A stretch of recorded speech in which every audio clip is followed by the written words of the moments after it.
Hello students, welcome to my channel. आज हम maths के सैम्पल पेपर का सेक्शन बी करेंगे। इससे पहले वाली वीडियो में हमने सेक्शन ए कवर किया है, राइट।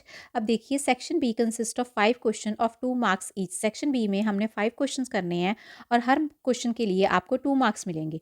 देखिए, क्वेश्चन फर्स्ट है इसका, सेक्शन बी का 21 नंबर क्वेश्चन। हमें 2 लीनियर इक्वेशंस दी हैं और फाइंड करनी है हमने एक्स एंड वाई की वैल्यू। देखिए, इनको सॉल्व करने के लिए 2 मेथड्स पढ़े थे हमने, एक सब्स्टिट्यूशन और एक एलिमिनेशन मेथड। अब आप देखिए, इक्वेशन दी है 49x 51y equals to 499 and 51x plus 49y equals to 501। अब हम दोनों में से कोई भी मेथड लगाएं तो जो कैलकुलेशन है वो थोड़ी लॉन्ग जाएगी, है ना। इसके लिए हम एक और काम कर सकते हैं। जब भी ऐसी कोई सिचुएशन बन जाए तो हम इन दोनों को एक बार ऐड कर लेंगे और एक बार सब्ट्रैक्ट कर लेंगे, फिर 2 नई इक्वेशंस आ जाएंगी, उनको सॉल्व कर लेंगे। सो ऐड अगर हम 1 एंड 2 को करते हैं, देखिए क्या रिजल्ट आता है, और एक बार हम कर लेंगे subtract, right. Add and subtract करने के बाद हमारे पास ये 2 इक्वेशंस आ जाएंगी। अब देखिए, इसमें से 100 कॉमन आउट निकल के कैंसल आउट हो जाएगा।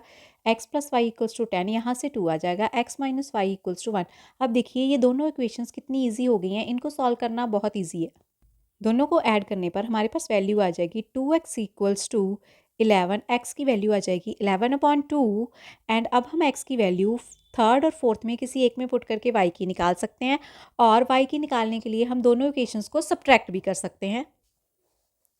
So put the value of x इन 3। अब यहाँ से हमें y की वैल्यू मिल जाएगी, राइट। 2 LCM ले लें, that equals to 9/2। So x हमारे पास आ गया 11/2 एंड y की वैल्यू आ गई 9/2। So this is your final answer. अब नेक्स्ट क्वेश्चन है, in the given figure below AD upon AE equals to AC upon BD angle 1 angle 2 के इक्वल दिया है और एक हमें ये साइड्स का रिलेशन दिया है। हमने शो करना है कि जो ट्रायंगल BAE है और ट्रायंगल CAD आपस में क्या है, सिमिलर हैं। अब हमें गिवन क्या था, एंगल 1 जो है वो 2 के इक्वल है and AD upon AE equal है AC अपॉन BD के। हमने 2 प्रूव करना है ट्रायंगल BAE सिमिलर हो जाए ट्रायंगल CAD के, राइट। अब देखिए, अगर एंगल 1 एंगल 2 के इक्वल है, मीन्स ये वाला एंगल और ये वाला एंगल आपस में इक्वल है, तो इनके सामने वाली जो साइड्स हैं, अपोजिट साइड्स, वो भी इक्वल होंगी। सो दैट मीन्स AB और BD आपस में क्या हो गए, इक्वल। सो हम इस रिजल्ट को लिख लेते हैं, AB equals to BD। Now in triangle BAE and triangle CAD, देखिए एंगल A जो है दोनों में कॉमन आ रहा है। So angle A equals to angle A, दोनों में ये क्या आ रहा है, कॉमन आ रहा है। और एक हमें ये रिलेशन दिया है, हमने इसको यूज़ करना है। अगर हमें ये मिल जाए कि जो AB के कॉरस्पॉन्डिंग AC और AE के कॉरस्पॉन्डिंग AD मिल जाए, तो हम साइड एंगल साइड सिमिलरिटी से दोनों ट्रायंगल आपस में सिमिलर आ जाएंगी। आइए लिखते हैं फिर, AD upon AE equals to AC upon, अब BD की जगह पर हम AB लिख सकते हैं, AB। अब देखिए, ये बन गई SAS सिमिलरिटी के थ्रू दोनों ट्रायंगल्स आपस में क्या आ गई, सिमिलर। यहाँ पर लिख दें, by using SAS similarity criteria.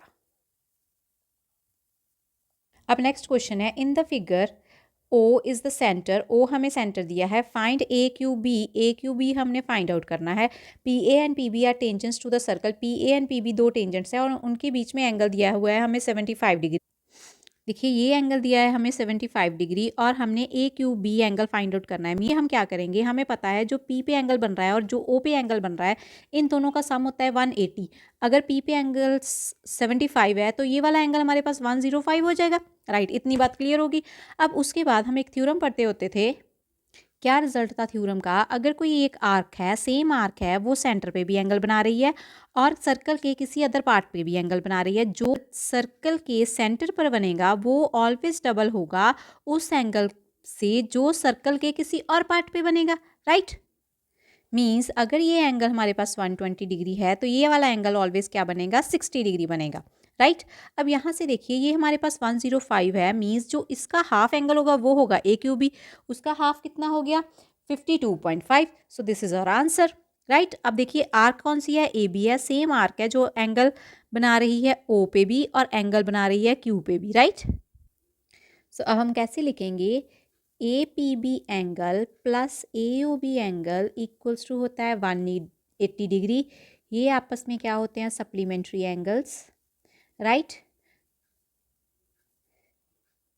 10th chapter में किसी एक क्वेश्चन में हम ये बात प्रूव भी करते हैं, वो देखिए कितना इजी है प्रूव करना। ये एंगल कितना है 90, ये भी एंगल कितना है 90, राइट। और sum of all the angles of a quadrilateral होता है 360। 360 में से आप 90, 90 और 75 को माइनस करेंगे तो आपके पास आंसर आ जाएगा 105।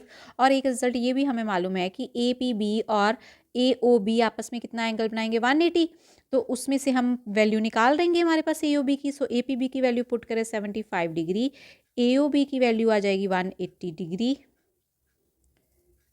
सो ए ओ बी आ गया हमारे पास 180 minus 70 degree, that equals to 105 degree.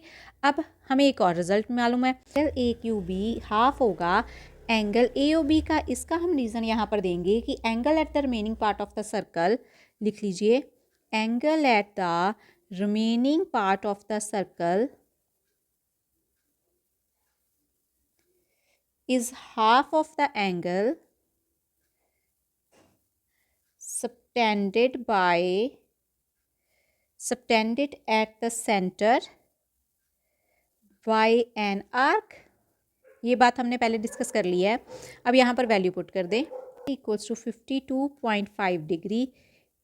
सो ये हमारे पास आ गया एंगल ए क्यू बी। यही हमने क्वेश्चन में प्रूव करना था। अब नेक्स्ट क्वेश्चन है, the length of the minute hand of a clock is 6 centimetre, find the area swept by it when it moves from 7:05 PM to 7:40 PM। देखिए एक minute hand है, उसकी लेंथ 6 सेंटीमीटर दी है, हमने वो बताना है कि इसने कितना एरिया कवर किया अगर ये 7:05 से 7:40 तक मूव हुआ, राइट। अब ये हमारे पास एरिया ऑफ सेक्टर का क्वेश्चन है। एरिया ऑफ सेक्टर में हमें एक थीटा चाहिए होता है और एक हमें रेडियस चाहिए होती है। जो रेडियस है वो तो हमें मिल जाएगी 6 सेंटीमीटर। अब थीटा निकालने के लिए हम देखिए क्या करेंगे, पहले हम देखेंगे कि 1 मिनट में कितने डिग्री एरिया स्वेप्ट होता है, फिर हम निकाल लेंगे। यहाँ देखिए 7:05 है और 7:40, टोटल कितने मिनट चला, 35 मिनट में। फिर हम 35 मिनट में कितना एंगल बनेगा, फिर वहाँ से वैल्यू आ जाएगी। अब हमें मालूम है angle subtended by the minute hand in 1 hour that equals to 360। जो मिनट हैंड है वो 1 आवर में पूरा घूम के जाता है। सो यहाँ पर एंगल कितना बनेगा हमारे पास 360, राइट। अब 1 आवर में अगर 360 डिग्री रोटेट करता है तो 1 मिनट में कितना करेगा, 360/60, बिकॉज 1 आवर में 60 मिनट्स होते हैं। सो ये हमारे पास आ गया 6। अब देखिए now from 7:05 PM to 7:40 PM। अब देखिए इसमें कितने मिनट्स का डिफरेंस है, 7:05 से 7:40 तक, तो 35 मिनट का डिफरेंस आ गया। सो अब हम एंगल बना लेंगे, 35 मिनट में कितना एंगल बनेगा। So angle made by minute hand in 35 minutes, तो 35 से मल्टीप्लाई कर देंगे, 6 × 35 दैट इक्वल्स टू 210। अब हमारे पास एरिया कैसे आ जाएगा, so area swept by minute hand वो आ जाएगा θ/360 इंटू πr²। थीटा की वैल्यू हमने फाइंड आउट कर लिया, that equals to 210 divided by 360। Pi की वैल्यू हम ले लेंगे 22/7, आर की वैल्यू हमें दी थी 6। अब इसको सॉल्व कर लें, that equals to 66 centimeters square. So this is your answer. अब नेक्स्ट क्वेश्चन है, in the given figure arcs have been drawn of radius 7 centimetre each with the vertices A B C and D of a quadrilateral A B C D as centres, find the area of the shaded region. हमने shaded region का area find out करना है और एक quadrilateral है A B C D और जो arc हैं उनकी रेडियस दी है 7 सेंटीमीटर, मीन 7 सेंटीमीटर इधर है और 7 ही इधर है। अब क्वाड्रिलेटर में सम ऑफ ऑल द एंगल्स होता है 360 डिग्री। मीन्स जब हम इन सब को आपस में ऐड कर देंगे तो ये बन जाएगा 360 डिग्री सब का सम। तो 360 डिग्री कंप्लीट सम किसका होता है? सर्कल का। आप देखिए इन चारों पार्ट्स को अगर हम इकट्ठा कर लें एक डायग्राम में तो ये एक सर्कल बना के देगा हमें। तो सर्कल का एरिया क्या होता है? पाई आर स्क्वायर। तो हमने find the area of shaded region यही तो ढूंढना था। तो दैट मीन्स इसमें हम पाई आर स्क्वायर का फॉर्मूला लगाएंगे। आर की वैल्यू आपको दी है 7 सेंटीमीटर। अब इसको हम लिख लेते हैं। क्या लिखेंगे? Angle A B C plus D equals to 360। यहाँ पर आप रीज़न दे देना कि sum of angles of coordinators 360 degree. अब ये चारों आर्क्स मिलके 360 डिग्री का एंगल बना रही हैं। जब ये 360 डिग्री का एंगल मीन्स कंप्लीट एंगल बना रही हैं तो हम क्या लिख? So when we join these four shaded regions,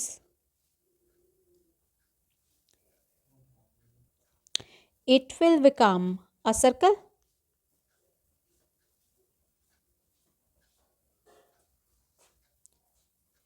so area हमारे पास शेडेड रीजन का आ जाएगा एरिया ऑफ सर्कल।